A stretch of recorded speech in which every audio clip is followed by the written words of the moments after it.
Okay, so let's go over the last question involving the law of cosines. Now, you may not know if it's law of cosines until you start setting up the problem, which let me just kind of help you see that.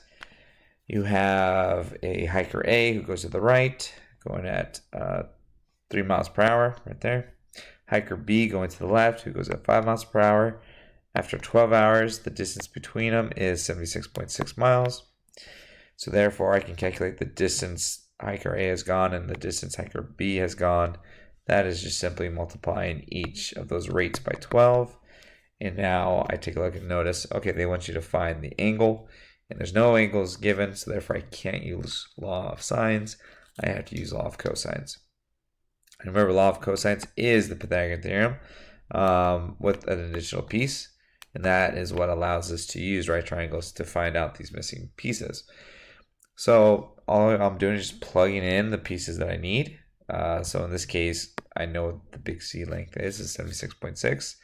I will plug that in. I will plug in 36 and 60 into B. And I'll do that on the side as well. And now it's just simply moving things around, solving, and using a calculator basically.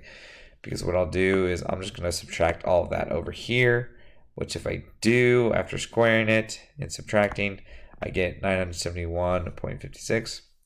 I then will divide whatever value this is. And again, I'm just kind of speed walking through it because just to get this video going a little quicker.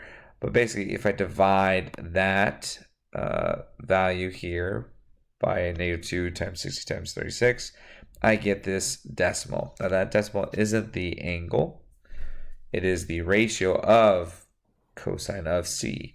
So to find the actual angle, I'm just going to use the inverse of cosine, which comes out to be 102.99. I'll round that to 103.